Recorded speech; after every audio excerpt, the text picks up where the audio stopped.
करुणा छिपी हुई है कि ओह, ये सुंदर होने के साथ साथ परम दयालु, परम कृपालु। अहो बकी बकी पूतना, जो पूतना भगवान को मारने की नियत से आई, विष पिलाने की नियत से, भगवान ने उसका वो स्तनपान किया, जो मारने की नियत से आई उसको भी एक वो माँ की गति दी जो एक माँ को मिलनी चाहिए। इनसे बढ़कर दयालु और कौन हो सकता है? ऐसा कौन है जो इसको छोड़कर और किसी की शरण ग्रहण करें? अर्थात एकमात्र यही नंद नंदन श्याम सुंदर शरण ग्रहण करने योग्य है। ओह, ये तो सुंदर होने के साथ साथ परम दयालु, परम कृपालु, जो मारने की नियत से आते हैं उनको भी सदगति प्रदान करते हैं। अब तो मन में आ गया कि अब हमको ये भागवत सुननी ही है। अब व्यास देव जी के पास में आ गए। व्यास पिताजी, आप हमें भागवत सुनाओ, हम आपका शिष्य बनना चाहते हैं आपके। व्यास देव जी ने कहा कि पहले राजा जनक से आज्ञा पत्र लेकर आओ। अब राजा जनक के पास चले गए। जनक जी से बोला, वहां द्वारपाल खड़े थे, कहा कि जाकर राजा से कहो कि सुखदेव जी आपसे मिलना चाहते हैं। जाकर निवेदन किया तो राजा जनक ने कहा कि द्वारपालों उनसे कह दो कि वो बाहर मेरी प्रतीक्षा करें, मैं अपने आप जब मेरे पास कार्य नहीं होगा जिस समय में, उस समय बुला लूंगा, मैं समय व्यस्त हूं। अब वही निवेदन कर दिया। आप सुखदेव जी प्रतीक्षा कर रहे हैं, प्रातः काल से रात्रि काल हो गया। अब राजा जनक ने द्वारपालों को बुलाया, कहा कि जो आए थे सुबह, जो मुनि सुखदेव जी आए थे वो बाहर हैं क्या? कि हाँ खड़े, वो वही खड़े हैं। अच्छा, तो उनके चेहरे पर कोई क्रोध है कि नहीं? जैसी शांत मुद्रा में वो आए थे वैसे ही शांत मुद्रा में खड़े हैं। इन्होंने अर्थात क्रोध को जीत लिया। नहीं कोई किसी की प्रतीक्षा करने को कह देगा, होगा बड़ा होगा, कोई इंतजार करता है, प्रतीक्षा करता है, चलता बनता है। हम इतने बड़े तपस्वी हैं, खुद चलकर आए और ये अपने आप को बहुत बड़ा वो समझता है, श्राप देने को उतारू हो जाते हैं तपस्वी। क्रोध आ जाता है कि हमारा अपमान। शिवदेव जी के मन में तनिक भी भाव नहीं था कि राजा जनक ने मेरा अपमान किया है। वही शांत मुद्रा में खड़े हैं। कहा कि अब द्वारपालों से आज्ञा दी कि अब उनको ले जाकर अंदर कक्ष में ठहरा दो। कक्ष में ठहरा दिया और सुंदर सुंदर स्त्रियों को उनकी सेवा में भेज दिया कि तुम जाकर उनको अपने वश में आकृष्ट करो, सेवा करो। अब सुखदेव जी को अंदर लिवा ले गए, बैठाया है, बड़े बड़े सुंदर नैवेद्य भोग लेकर आए कि प्रभु पाओ, सुंदर सुंदर स्त्रियां हैं। वो अपने काम भाव से, उद्दीपन से उनको डिगाने की चेष्टा करने लगे, परंतु सुखदेव जी उन सुंदर स्त्रियों में भी तनिक विचलित नहीं हुए। वो हार गई। वो ऐसी ऐसी सुंदर स्त्रियां थी कि इसको कोई देख ले तो ललायित हो जाए पाने के लिए। पर सुखदेव जी जैसे मुनि का वो कुछ भी ना बिगाड़ पाए।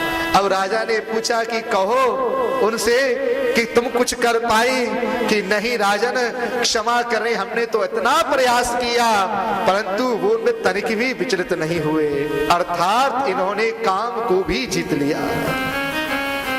और जिस जीव ने क्रोध को और काम को जीत लिया हो तो उसके तो त्रिलोकी वश में आ गए।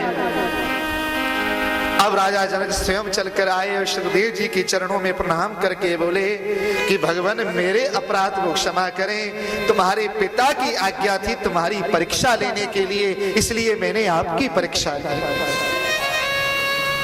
अब आप जाओ निश्चिंत होकर, अब ये श्रीमद् भागवत सप्ताह का श्रवण करो, भागवत कथा का श्रवण करो। अब शिवदेव जी वहां से आए तो भगवान व्यास देव जी ने ये संहिता उनको सुनाई। बोलो कृष्ण कन्हैया लाल की जय।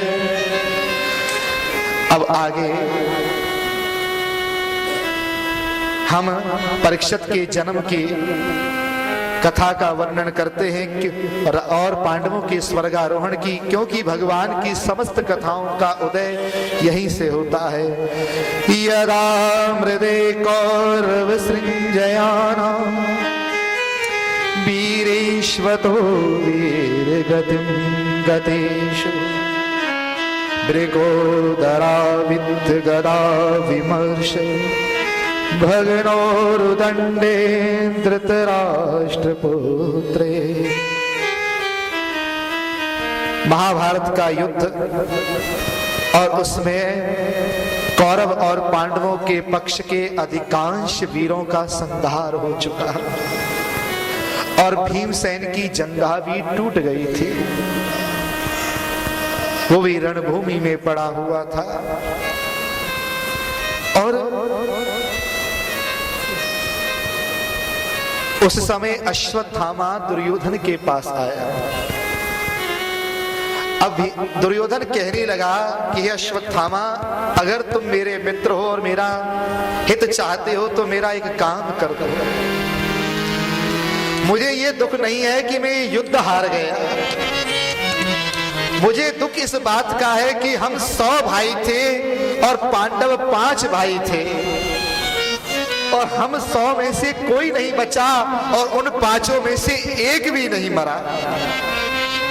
अगर तुम एक भी पांडव का सिर काटकर मेरे सामने ले आओ तो मैं चैन से मर सकूंगा। कम से कम हृदय में चैन तो होगा कि कम से कम एक पांडव तो हमने कम कर दिया। तो अश्वत्थामा कहने लगा कि तुम चिंता मत करो, मैं उन 5 पांडवों के सिर काटकर तुम्हारे सामने ले आऊंगा।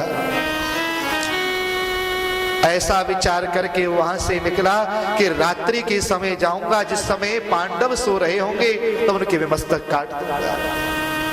भगवान समझ गए कि अश्वत्थामा इस इरादे से आ रहा है। चाको राखी साइया मार सके ना कोई,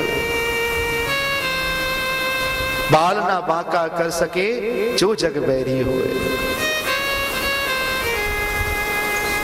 भगवान ने पांडवों से कहा कि देखो, जिस दिन युद्ध जीता जाता है उस दिन रात्रि को अपने शिविर में नहीं सोना चाहिए, इसलिए हम बाहर चलकर सोएंगे। पांडवों को इस बहाने से लिवा ले गए। अश्वत्थामा पीछे से आया और जो पांडवों के 5 पुत्र वहां सो रहे थे, 5 पांडवों के पुत्र थे, उन सब की आकृति पांडवों जैसी ही थी। पांडवों जैसी आकृति थी। अंधेरे के कारण अश्वत्थामा ने ये समझा कि ये पांडव ही सो रहे हैं और उनके सोते हुए के मस्तक काट लिए और वहां से उन मस्तकों को लेकर जब दुर्योधन के सामने अपने दुपट्टे में से खोलकर रखे तो दुर्योधन की जो मुकुट में मणि लगी हुई थी, उस मणि के प्रकाश में जब उसने उनका मुख देखा उन पांडवों के पुत्रों का, तो शोक से हाय हाय चिल्ला उठा, अरे अश्वत्थामा, ये तूने क्या कर दिया?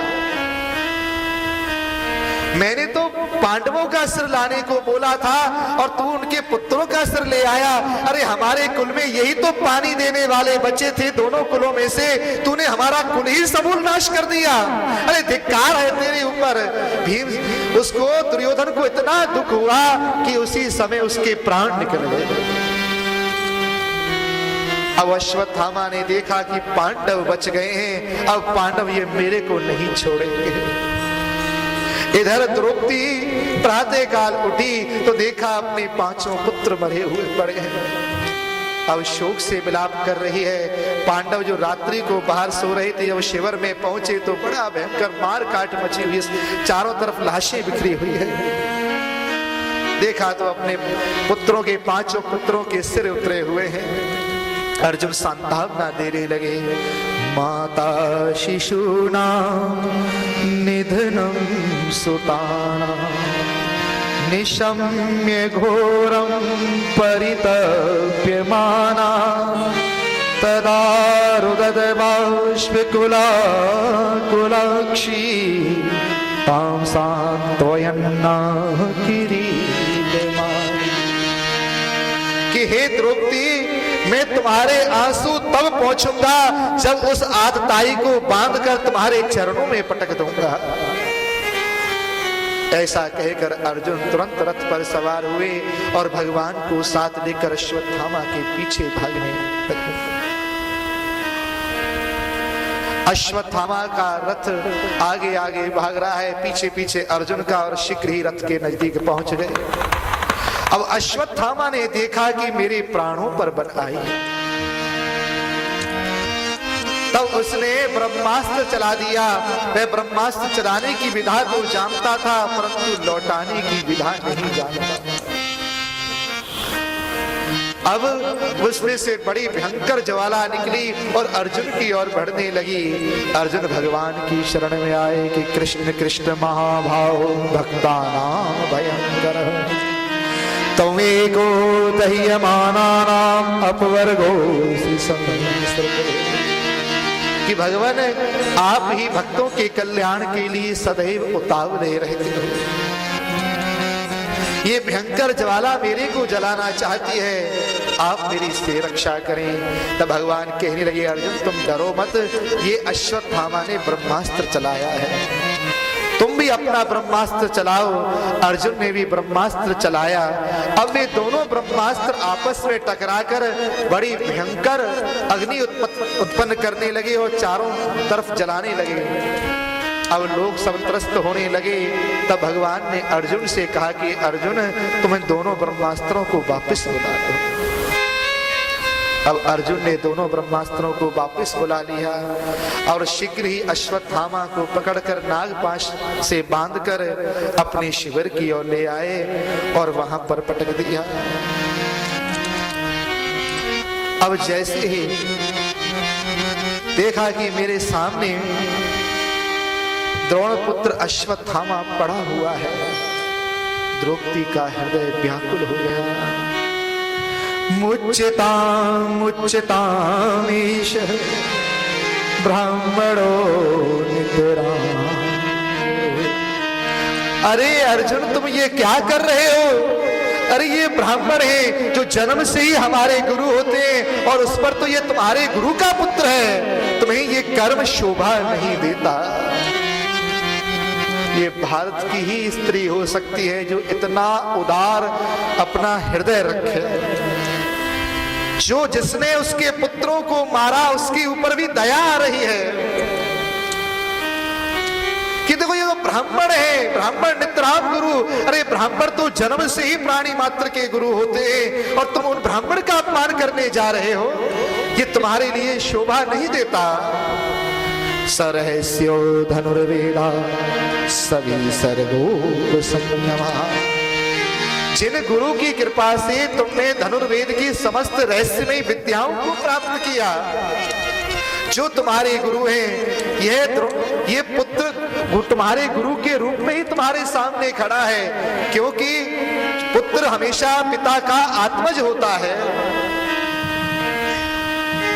तुम्हारे लिए ये कर्म शोभा नहीं देता और मैं नहीं चाहती कि जिस प्रकार मैं रो रही हूं ऐसे ही इनकी माता गौतमी भी रोए, क्योंकि ब्राह्मण की आंखों से जो आंसू गिरते हैं और उस आंसू के गिरने से धरती के जितने भी धूले कण भीग जाते हैं उतने ही कल्पों तक उसको नरकों का वास करना पड़ता है, नरकगामी बनना पड़ता है।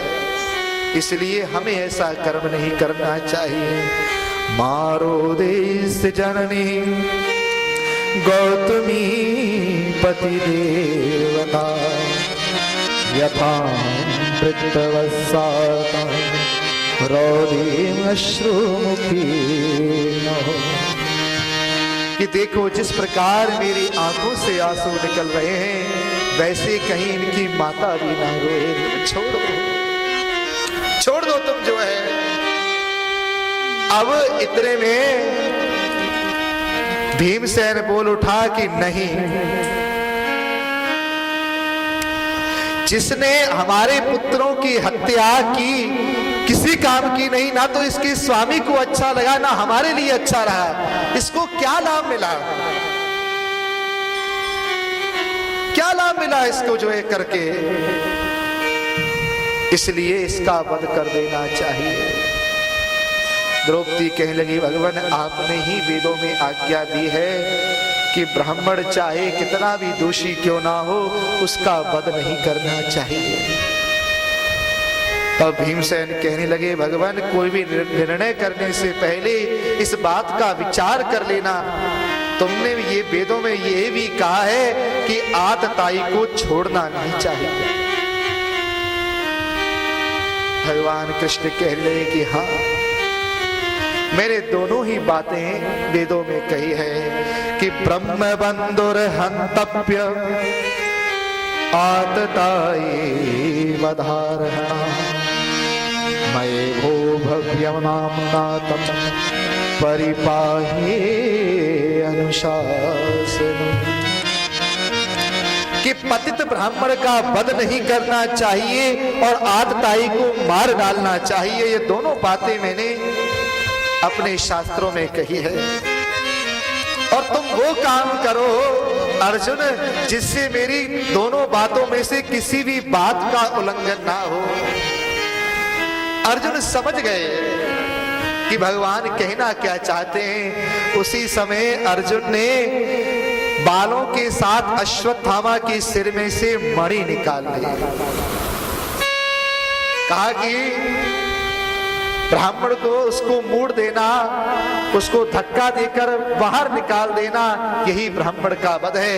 क्योंकि इस अपमान से बढ़कर और कोई वध नहीं हो सकता। पपनम द्रविण द्रविणादानम स्थानान्निर्यापणम तथा ईशि ही ब्रह्म बंधुना दधो नान्योस्ति देहिका। मोड़ देना, धन छीन लेना और स्थान से बाहर निकाल देना, यही ब्राह्मण धमों का धर्म है, दंड है, यही वध है। अब अश्वत्थामा को निकाल दिया। अब इधर अश्वत्थामा वहां से निकल गया पर बड़ा अपमानित है। अब उसको इतनी गलानी हुई कि अब मैं पांडवों के सहित इन वंश का ही समूल नाश कर दूंगा। और उसने तुरंत अपने दिव्यास्त्र को चलाया उत्तरा के गर्भ में, अभिमन्यु का पुत्र है, उसका वध करने के लिए कि इसका बीज जो पेट में पनप रहा है वो बीज भी पैदा ना हो, समूल नाश हो जाए। और इधर जब वो भयंकर दिव्यास्त्र उत्तरा की ओर बढ़ने लगा तो तुरंत उत्तरा भागी भागी भगवान के पास आ गई। भगवान के पास वहां पांचों पांडव खड़े थे, परंतु पांडवों से नहीं कहा कि तुम बचाओ, केवल भगवान की चरण कमल पकड़ी। जिस समय द्रौपदी का चीरहरण हो रहा था उस समय द्रौपदी को आशा थी कि पांडव मेरे को बचा लेंगे, इसलिए वो पांडवों की ओर देखने लगी। फिर भीष्म पितामह की ओर देखने लगी, गुरु द्रोणाचार्य की ओर देखने लगी, ये शायद मेरे को बचाएं। जब उसकी सारी उम्मीद छूट गई तब उसने गोविंद का ध्यान किया। परंतु उत्तरा ने ये गलती नहीं करी, सीधे जाकर भगवान के चरण कमल पकड़ लिए कि पाहि पाहि महायोगी देव देव जगत्पते नान्यं त्वद्भयं पश्ये यत्र मृत्यु परस्परम्। कि हे जगदीश्वर आप मेरी रक्षा करें।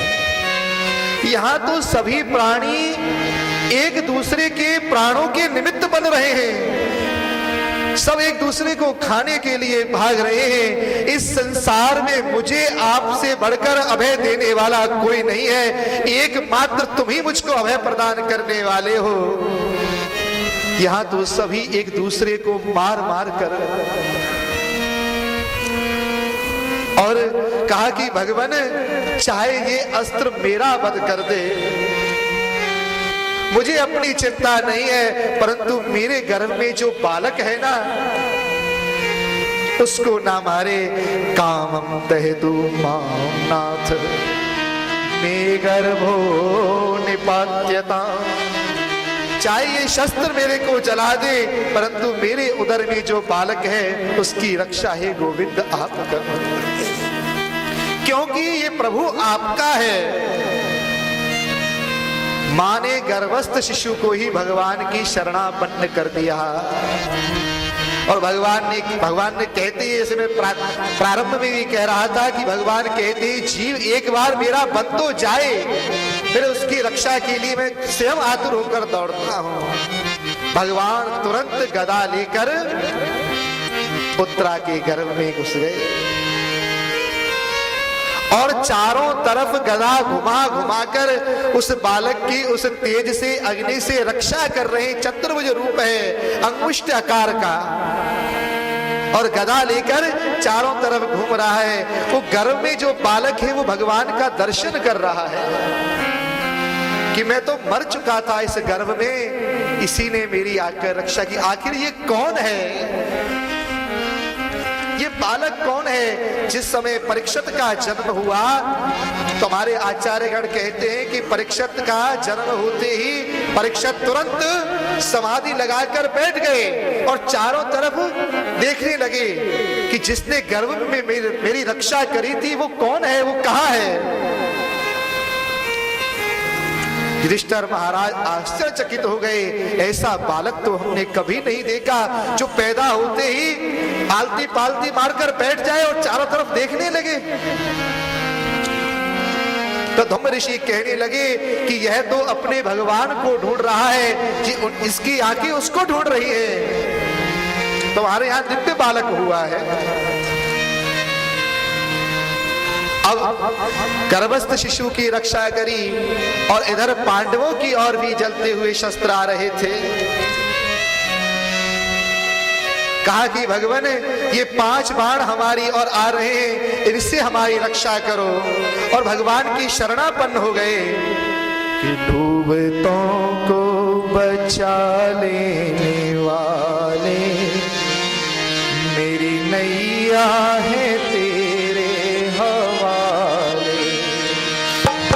डूबतों को बचाने वाले मेरी नैया है तेरे हवाले।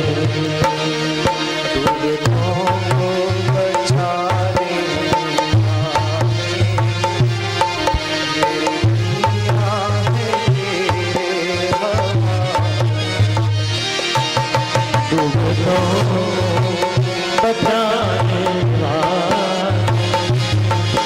मेरी नैया है तेरे हवाले। मेरी नैया है तेरे हवाले। मेरी नैया है तेरे हवाले। मेरी नैया है तेरे हवाले। मेरी नैया है तेरे हवाले। डूबतों को बचा ले हरि बोल। मेरी नैया है तेरे हवाले। डूबतों को बचाने वाले मेरी नैया है तेरे हवाले।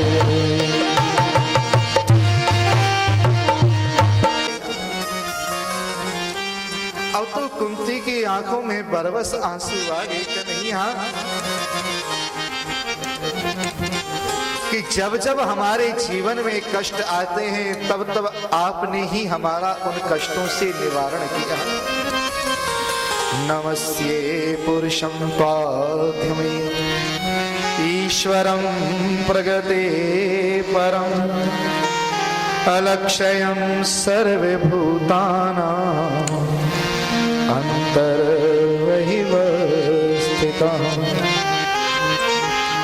कि आप सबके बाहर भीतर एक रस स्थित रहते हैं। सब जगह आप व्याप्त हैं, परंतु हे गोविंद, जिसके ऊपर आपकी कृपा होती है वही आपका अनुभव कर पाता है, वही आपका दर्शन कर पाता है। सृष्टि के कण कण में आप व्याप्त हैं, समाये हुए हैं, परंतु दर्शन उसी को सुलभ है जो आपका बनता है। क्योंकि यह जीव माया के कवच से ढका हुआ है, चारों तरफ माया ने इसको घेरा हुआ है। माया जवनिका छन्न अज्ञाधोक्षजमवयं नालक्ष्य से मूढ़दृशा नटो नाट्यधरो यथा। क्योंकि इंद्रियों से जो कुछ जाना जाता है वह सब कुछ आपने अपनी माया से ढका हुआ है, और इस अहंकार रूपी आवरण माया के पर्दे के कारण ये आप इस जीव के सामने ही हो, परंतु इस अहंकार की जो आवरण ने ऐसा इसको ढका हुआ है माया के आवरण ने कि यह आपको देख नहीं पाता। जिसके ऊपर मेरे गोविंद आप कृपा करते हो वही आपको देख पाता है।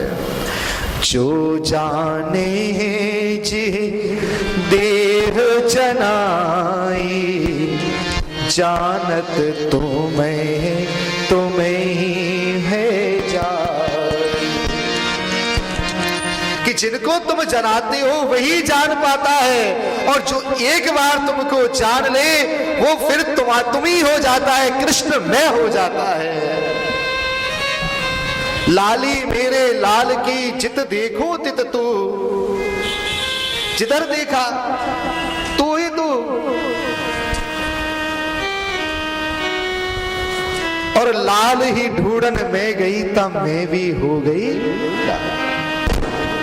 लाली मेरे लाल की जित देखो तित लाल, और लाल ही देखन में गई तब मैं भी हो गई लाल। कृष्ण को देखने खोजने निकली, कृष्ण कहाँ है? कृष्ण को खोजते खोजते खुद कृष्ण मैं हो गई। यही तो भक्ति की पराकाष्ठा है कि जिस समय जीव अपने आप को भूल जाए, खो बैठे, यही पराकाष्ठा है जीव की। कृष्ण मैं हो जाना। जब तक हम कृष्ण मैं नहीं होंगे तब तक समझना अभी हमारी भक्ति पुष्ट नहीं हुई है। भगवान आप तो सदैव भक्तों के ऊपर कृपा करने के लिए आतुर रहते हैं। अरे कहां कहां आपने हमारी रक्षा नहीं की। लाक्षा भवन की आग से, विष से हमारी रक्षा की। कौरवों ने विष देकर हमारे पुत्रों को मारना चाहा, उससे रक्षा करी। विशान महाग्नि पुरुषाद दर्शना अस सभाया वनवास कृष्णता मृदे मृदे अनेक महारथस्त्रौ द्रोण्यस्त्र तत्ताश्म हरि भक्षता। लाक्षा भवन की आग से, विष से, वनवास के कष्टों से और युद्ध के अवसरों पर आपने हमारी रक्षा की। और अभी अभी अश्वत्थामा के शस्त्रों से तुमने हमारी रक्षा की है। भगवान जिनके ऊपर आपकी कृपा हो जाती है वह जीव फिर संसार का भी प्रेमी बन जाता है। भगवान हम तो आपसे जीवन में एक चीज ही मांगते हैं कि भगवान आप हमको कुछ देना चाहे तो वो ये दो कि हमारे जीवन में कष्ट ही आते रहे। भगवान आश्चर्यचकित हो गए। अरे बुआ तुम ये क्या कह रही हो कि हाँ कि विपदा संतु न शश्वत तत्र तत्र जगद गुरो भवतो दर्शनम यत्स्या पुनर्भव दर्शनम। क्योंकि हमारे जीवन में जब जब कष्ट आता है तब तब तुम उन कष्टों को दूर करने के लिए हमारे पास आते हो, इसलिए वो कष्ट भी हमारा मंगलकारी हो जाता है। क्योंकि अगर वो कष्ट पाकर तुम्हारा दर्शन हो रहा हो तो हमको ऐसा कष्ट भी स्वीकार है। बताओ, जब जब भी हमारे जीवन में कष्ट आया, क्या तुम उन कष्टों को दूर करने के लिए हमारे पास नहीं आए? अरे कन्हैया, तुम्हारा दर्शन करने के लिए हम तो संसार का कोई भी कष्ट उठा लेंगे। अरे सुख के माथे सिल पड़े जो नाम हृदय से जाए, बलिहारी व दुख की जो पल पल नाम जपाए। कि उस दुख की बलिहारी जो पल पल तुम्हारे नाम को जपाता है, हमें तो वो दुख स्वीकार है। भगवान कहने लगे, अरे बुआ, ये सारा संसार मुझसे सुख मांगता है, ऐश्वर्य मांगता है, भोग मांगता है, कोई कष्ट नहीं मांगता। तुम एकमात्र ऐसी निकले कि कष्ट मांगा। कि हाँ प्रभु, हमको तो बस आप यही वरदान दो। क्योंकि जब जब हमारे जीवन में दुख है तब तब तुम आकर उस दुखों का निवारण करते हो। मेरे दुख के दिनों में हो बड़े काम आते, मेरे दुख के दिनों में हो बड़े काम आते हैं।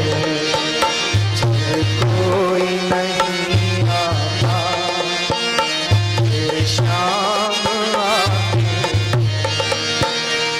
जब कोई नहीं आता मेरे शाम आते हैं। मेरे दुख के दिनों में हो बड़े काम आते, मेरे दुख के दिनों में हो बड़े काम आते हैं।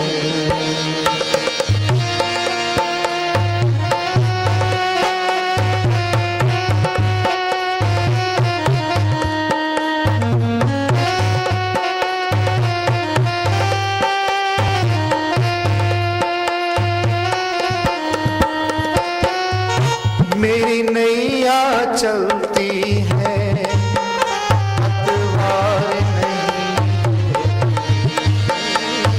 मेरी नैया चलती है पतवार नहीं होती। मेरी नैया चलती है पतवार नहीं, मेरी नैया चलती है पतवार नहीं होती। किसी और की अब मुझको दरकार नहीं, किसी और की अब मुझको दरकार नहीं होती। मैं डरती नहीं हूँ रस्ते सुनसान आए, मैं डरता नहीं हूँ रखते सुनसान आते हैं। मेरे दुख के दिनों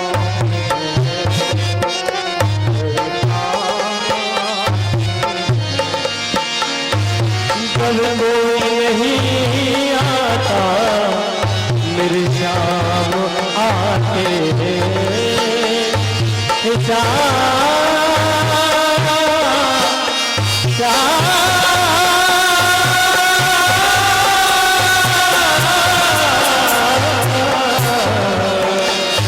जब कोई नहीं आता मेरे शाम आते हैं। मेरे दुख के दिनों में वो बड़े काम आते हैं। मेरे दुख के दिनों में वो बड़े काम आते हैं।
के दिनों बड़े काम मेरे दुख के दिनों में हो बड़े काम आते हैं। जब वो नहीं आता, जब वो नहीं आता, मेरे काम आते हैं। मेरे दुख के दिनों में वो बड़े काम आते हैं।